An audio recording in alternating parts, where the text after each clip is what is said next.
Well, hey there, good morning, and welcome to Prog Monster. Sorry, I always have to learn to adjust this now because I'm still getting used to this setup here. Anyways, welcome to Prog Monster. My name is Murph. I am the host of this show, a show that's dedicated to progressive rock, hard rock, heavy metal, and other forms of rock music. So far in this series, it's been more of the other forms of rock music. And this is my series from my favorite albums from 1980. So we're coming back at you with another one here on the third day. This is Blondie, Autoamerican. Okay, so Blondie, I have several Blondie albums. This is not one of the ones I own. This was kind of after the era of Blondie for me, but nevertheless, this album is a good album. It has basically it's a poppy album, very poppy album, but also has some band type music in it, very philharmonic. There's a lot of orchestrational stuff on this album. There's a lot of band music on this album. I don't know who the influence was for them to do this, but I suspect it was Deborah Harry. She had a very good voice, and she was, I guess, trying to show that she had a better range than just pop music here. And she does. She's a pretty good singer here. I've always liked her sound of her voice. The album is somewhat angelic and very classy with really nice sound to the album as well. There's lots of instrumentation on the album. A lot of band type instrumentation on the album. There are some guitar and drum parts on here that are not bad, but overall the feel for me is a very poppy album with a couple of hits. So anyways, I'm just going to go over some of the tracks on here, mostly the ones I prefer and that I like. Europa is the starting song on the album, and it's really not really a song. It has some symphonic sounds to it to start out, like a little bit of keyboards and synthesizers, and then you have Deborah Harry doing a kind of voice about something in the future, it sounds like to me. And then the next song, More Looking at You. Here's Looking at You, which is, I made a few notes on it. I'm just going to look.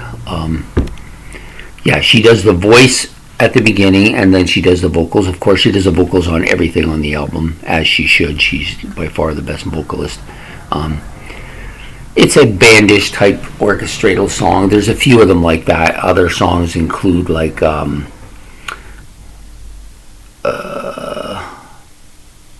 looking here where Faces is another song like that. And then you have some harmonic vocals on or some angelic crooning type song like Follow Me. So you have 2 or 3 songs like this here. So the songs are where are they now? I forgot. Okay, I'm losing it here. Okay, so you got the problem I had when listening to this album is because I don't own it. I had to listen to it on the internet, and the album, the way they set up, it bounces around, so you're constantly trying to figure out what you're listening to, and that was the problem I had with that setup. So Follow Me is a bit of an angelic song. You have Faces, kind of a big band crooning song as well. So those 2 songs are fairly similar. And of course, Here's Looking at You. So those are the 3 kind of bandish songs. So there's a fair bit of, there's about 12. What do I got here? 5, 10. Yeah, about 12 tracks, and about a quarter of them are band sounding. And then you have the first one, Europa, which is an orchestral intake. So you got quite a bit of that on this album. But then a lot of poppy stuff like Go Through It, T-Birds. Walk Like Me is a little heavier than the other ones, but it's pretty much the same. Faces is not a bad song. It's kind of a big band song, but it also has oh sorry, I'm looking at the wrong song. T-Bird is what I'm saying. T-Birds is kind of a poppy song, but it has a lot of harmonic vocals on it, which means there's a lot of them trying to do kind of the Queen thing. There's a little bit of that. It doesn't sound anything like Queen. I don't want to mistake it for that, but it's the similar style type of thing that they're trying to achieve with it. My favorite tracks on the album is probably the Angels on the Balcony. It's got a clear sound. It's poppy, but there's a bit of a guitar bit and a bit of a drum bit at it. It's probably I don't want to say it's the heaviest song on the album, but it's got that heavy part towards the end of the song, which is maybe one of the best parts on the album. And then of course you have your hits like Rapture. I'm not a big fan of that song. I never liked it when it came out. I don't care for it much today. I'm a little more open-minded about it. I knew what they were trying to do. And apparently it's one of the first, if not the first, kind of rap-influenced song to get on the charts. Now, I don't know if there's any truth to that. I had never heard that before, but a couple people had mentioned it in their comments and stuff, so I looked it up, and they say that it's a little bit, that it was one of them. I'm not sure if I believe that or not. Can't believe everything you see and read, but I know it's probably near that time period when that started to happen, but I'm not sure if it was the first one to do that. Of course, The Tide is High, which is the kind of pop. This is a very,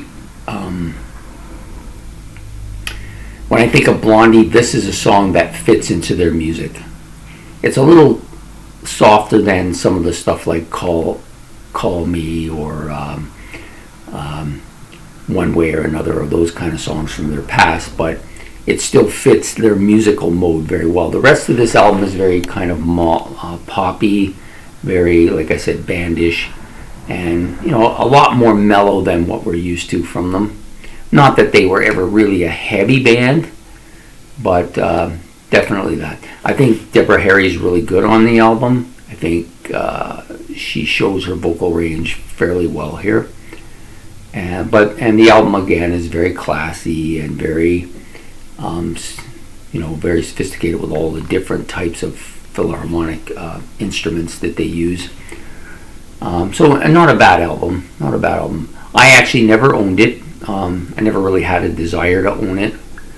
At that time, I was much more into heavier music or more gritty or raw sounding music. This sounded too polished for me. But if you like Blondie, it's not a bad album. So there you have it.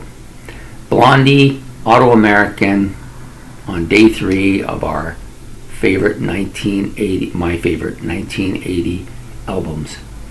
So, please like and subscribe, and we'll be back tomorrow with another one. So have yourself a good day.